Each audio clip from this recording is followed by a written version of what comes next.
This is the Solway Firth, which lies between England and Scotland like a sword. When I was at school, we used to come on bike rides around this coast, partly because it was flat and easy, but partly because it was so empty. And it still is. It's one of the sparsest populated parts of the United Kingdom, all this borderland with bird sanctuaries and places of wonderful, neglected and unexpected beauty. But one of the reasons it's so empty is because for century after century, this borderland was one of the most savage and brutal battlegrounds in the whole of Europe. Nation against nation, kings died here, armies were swept away in the sea, family against family, the Grahams against the Armstrongs for generation after generation with extraordinary brutality. So out of this and what we're going to see, a balance, wonderful places, great emptiness, but above all, a battleground.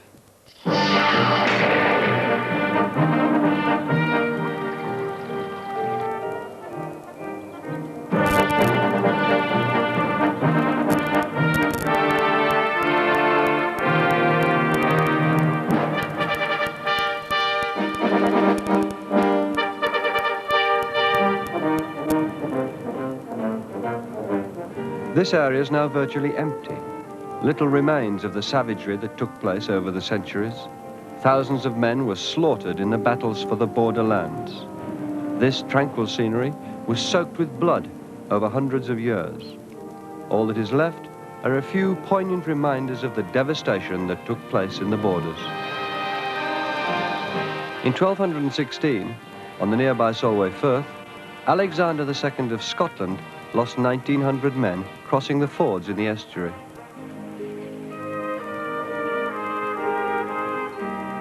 Half-net fishermen still carry on an occupation that has existed here for more than 1,000 years. Men struggling to wrest a living from the sea. They catch the salmon coming in on one of the fastest tides in the country, tides so fast that they can outstrip a galloping horse and still claim the lives of many unsuspecting people today. The Solway Firth itself looks like a border between two territories, and it's no surprise that here on the southern bank, the first real border in this part of the world finished. That was the great Roman wall, coming from Wallsend on Tyneside and ending here near Bowness and Solway. And if you look in that village behind me, you can still find stone looted from the wall, right along the wall. Once it had fallen into disrepair and disuse, people, local people everywhere, took what they could get from what the Romans had left.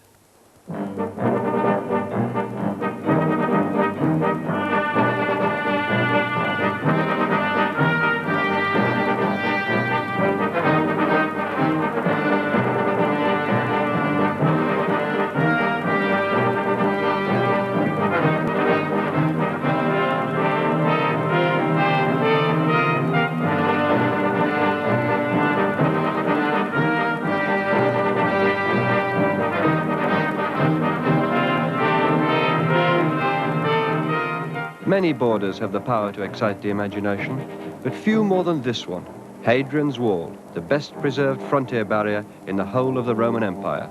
Well, it was built between 120 and 130 AD. Quite why is another matter, of course, because they had a perfectly good frontier here already, which is the Staingate frontier, but took about 10 years to build. It's about 73.5 miles long of wall, but there's another 40-odd miles of defences that go with it. And 10 Roman feet thick, which is just short of our 10 foot, about 21 feet high to the parapet. That's a very big engineering task, especially when you bear in mind some of the peculiar places they put it, right up on top on the crags. Half the job was to get the materials to the site. The actual building wasn't too difficult. The army was up here already, and of course the Hadrian's biographer says it was built to separate the Romans from the barbarians. Well, that's nonsense, because there are just as many barbarians to the south as there were to the north. Probably it's built to keep his army as busy for as long as possible, and it kept them busy for about 10 years, which really prevents them going off and acquiring more land and therefore costing the empire a lot of money. And so, in the sense that it kept his army busy for 10 years, it was a very successful enterprise. Did the fact that it was there become, as it were, a factor itself in the fight between the Romans and the Picts in this case, and then forever onwards mark the border? Well, it certainly has a very big influence on marking a border across mainland Britain, because there was no effective border of any kind in this area before the Romans came. The real border, if there was one, was about 150 miles south of here on the southern fringes of Brigantia. The tribes up here, of course, go right across the line of what became the border. But once they'd built the thing and garrisoned it and effectively brought in 20,000 foreigners to sit here and look after it, and they sat here for 300 odd years, they create on this side a totally different racial mixture, a different economy, a different way of life, subject to Roman law, where the other lot don't have the benefit, and they create effectively what becomes a permanent frontier here.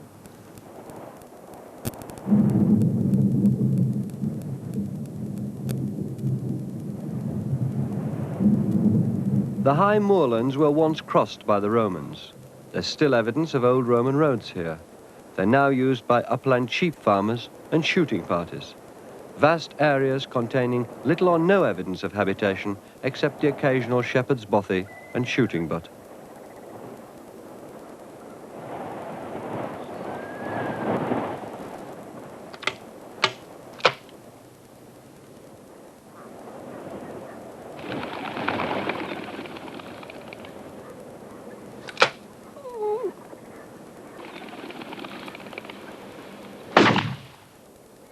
The killing continues, you might say, although now game birds have replaced people. The borders are still mainly owned by a small number of landowners. The Duke of Buccleuch has 277,000 acres. This and his other holdings are said to make him the biggest landowner in Western Europe. The Duke of Roxburgh has 96,000 acres, and the Earl of Stair 110,000 acres. Grouse shooting still plays a major part in the life of the area. Birds specially bred for the purpose are released to ensure that there's enough sport for the guns to enjoy. The occupation of the men range from the landed gentry to accountants, solicitors and butchers. Go on, right. Over. Go.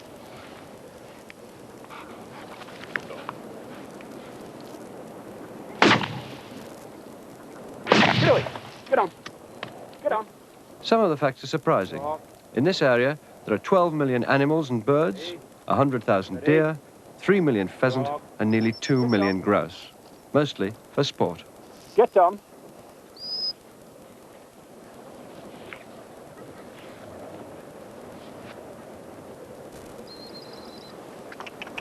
These cloud-catching moorlands were once part of unruly Caledonia, while to the south of the wall lay the Roman province of Britannia, guarded by the fort at Stanix, near Carlisle.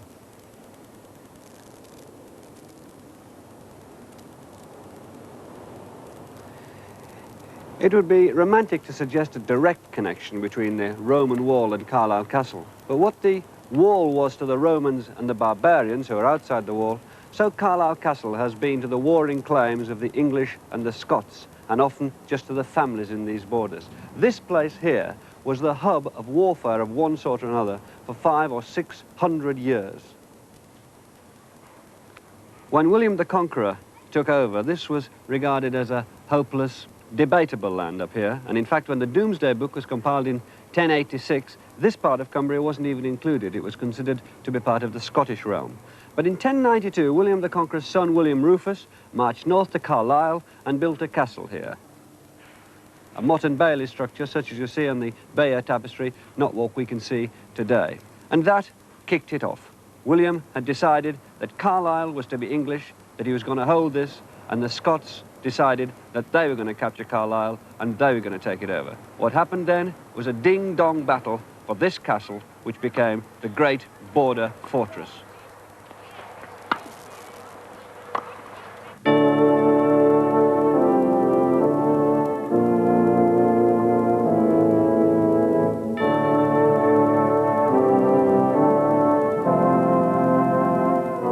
Accompanying the ferocity, bloodshed and barbarism on the borders were abbeys and churches, sometimes built for thanks, sometimes built out of guilt.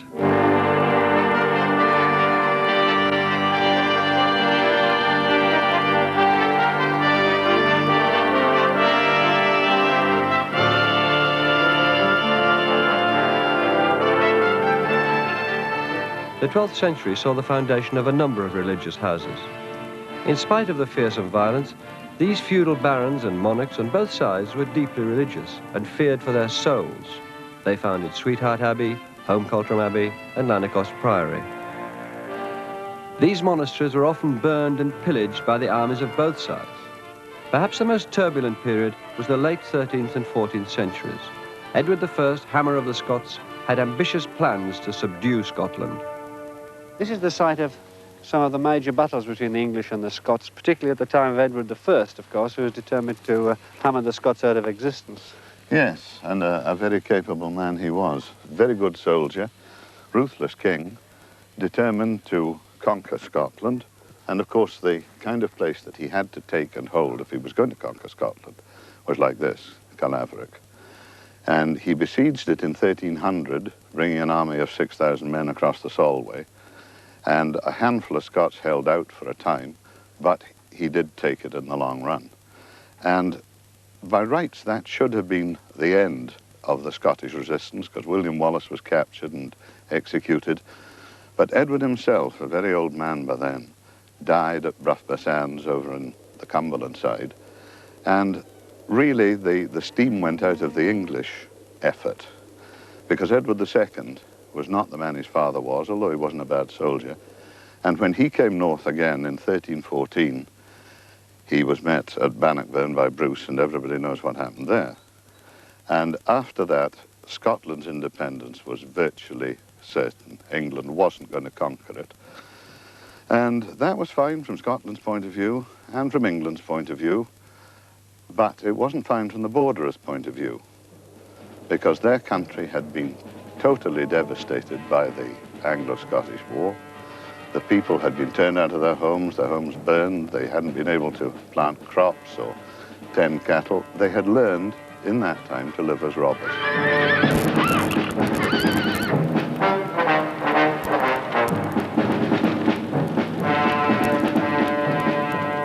After 2 generations of that, they carried on doing it, even in peacetime.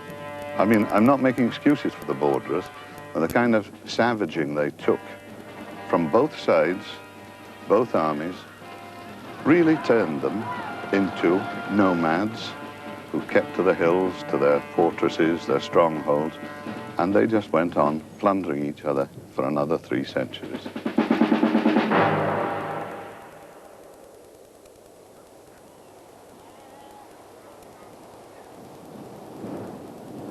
In the past as now, these uplands were grazed by sheep and cattle, herded by farmers and shepherds, who in times of strife sought refuge in the heather and bracken. The armies sweeping both north and south would need to plunder these farms for the provisions they needed to support their men. In an effort to protect themselves, local people built fortified towers in which to seek safety for themselves and their animals.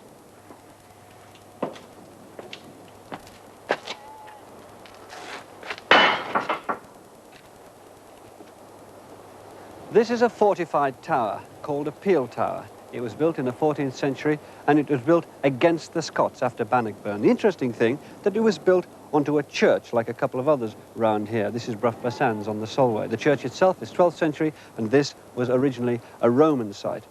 The defences were necessary even on churches, because after Bannockburn, the Scots just swept over this land, looting, ravaging, pillaging, devastating the whole area. And this became one of the central points, just a mile or 2 from the place where Edward I died. Such was his fanaticism that he instructed his body should be rendered down and his bones carried at the head of his army. After years of being Edward I's garrison town, Carlisle found itself besieged by the Scots in 1315. The castle here was successfully defended by Sir Andrew de Harcla, who was rewarded with the royal favour and made Earl of Carlisle. The illuminated capital E of Carlisle's 1316 charter shows him stoutly defending the battlements.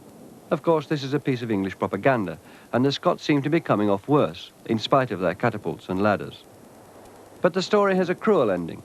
Sir Andrew was accused, wrongly it seems, of collaboration with the Scots, and he was hanged, drawn and quartered in 1323.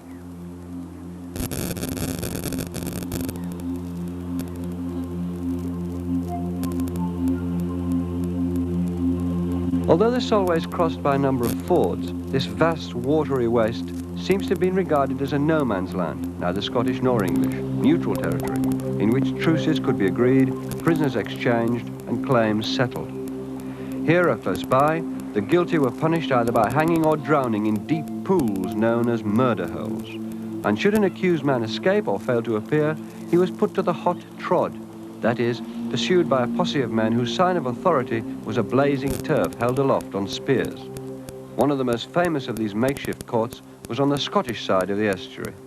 This is the Lochmaben stone, one of the truce sites which existed all along the border and was a necessary thing because of the way border law worked.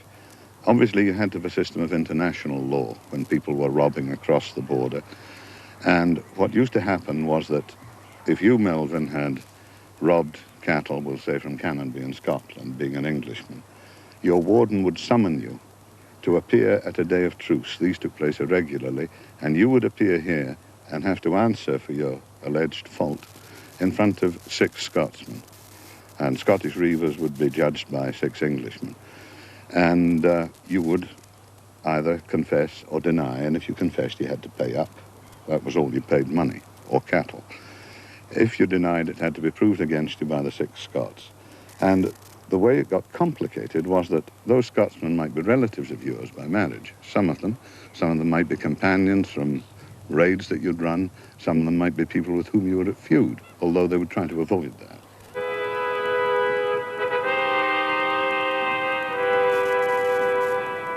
For 300 years in this desolate, empty border territory, those families were at each other. The Armstrongs, the Bells, the Charltons, the Elliots, the Forsters, the Grahams, the Hetheringtons, the Irvings, the Johnsons, the Kerrs, the Maxwells, the Milburns, the Nixons, the Robsons, the Scotts, the Storys, and the Turnbulls. We're not talking about little skirmishes every 10 or 20 years. We're talking about recorded slaughter, year in, year out, stealing thousands of cattle, thousands of sheep, burning down houses, family feuds which in many historians' opinion are unequalled anywhere in the world. For 300 years here, whole tribes, which is what they became, were deported. 200 Armstrongs were sent across to Ireland. Those families have scattered the world over. There's a photograph of President Nixon, L.B. Johnson and Neil Armstrong when he'd just come back from the moon. 3 border families. There are border families in Australia, Canada, throughout the Commonwealth. The wonder is that there are still, after all that bloodshed, some border families left here in the borders, including the Grahams and the Armstrongs. It was very violent. I don't think there is any argument whatever about that, because this is the land of the steel bonnets. And if you've read about the steel bonnets, you know that there was no mercy, no quarter given.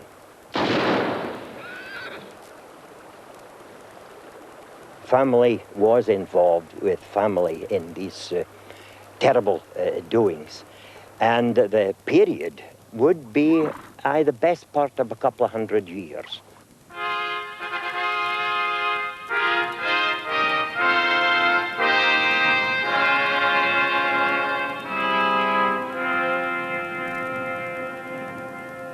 Hermitage Castle was occupied by Lord Sowlis, probably one of the most wicked men ever to walk the borders.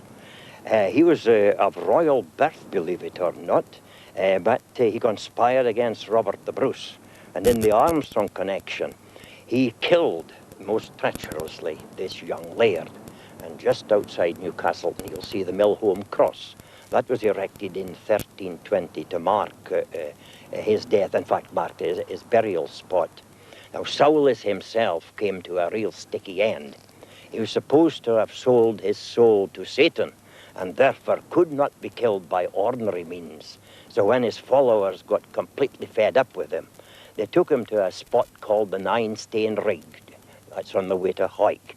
There they put up a colossal pot, and as they'll tell you in that old ballad, they rolled him up in a sheet of lead for a funeral pall. They plunged him in the cauldron red and melted him, lead and bones and all.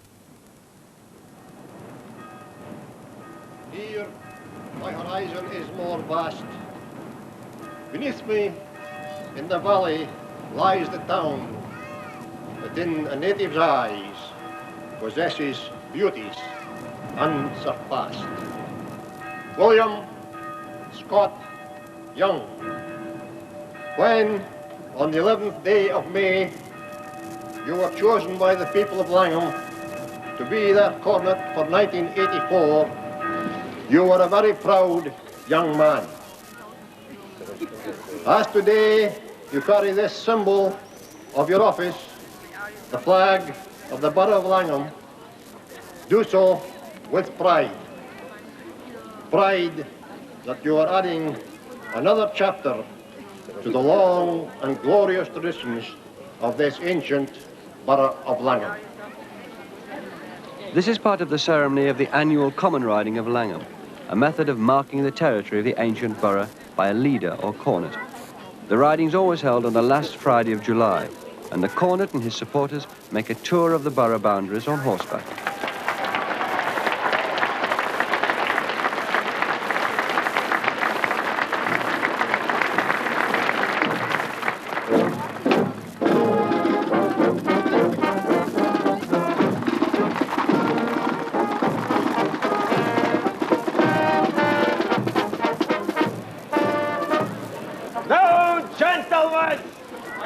Castle Crags we come. I'll cry the Langham fair, and then we'll beat the drum.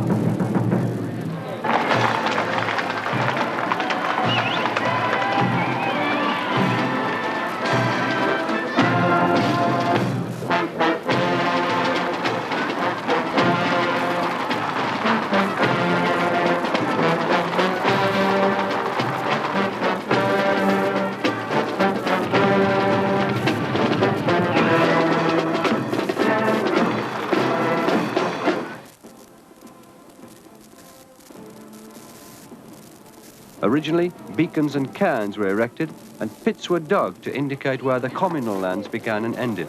But today, the cornet and his followers are content to ride the bounds.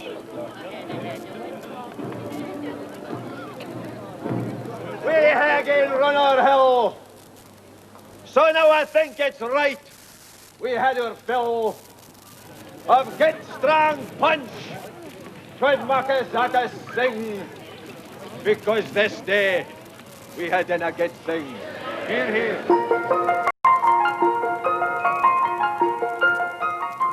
Bonnie Kilmeny gaed up the glen, but it wasn't to meet Dunera's men, nor the rosy monk of the isle to see, for Kilmeny was pure as pure could be. It was only to hear the yorlin sing, and poo the cress flower round the spring, the scarlet hip and the hindberry, and the nut that hang fra the hazel tree. For Kilmeny was pure as pure could be. But lang may her Minnie look o'er the wa', and lang may she seek in the greenwood shaw, lang the laird of Dunera blame, and lang, lang greet, or Kilmeny come hame. When many a day had come and fled, when grief grew calm and hope was dead, when mess for Kilmeny's soul had been sung, when the beadsman had prayed and the dead bell rung, late, late in a gloaming, when all was still, when the fringe was red on the westland hill, the wood was sere, the moon i' the wane, the reek o' the cot hung over the plain like a little wee cloud in the world it's lain, when the ingle loud with an eerie leam, late, late in the gloaming, Kilmeny came hame.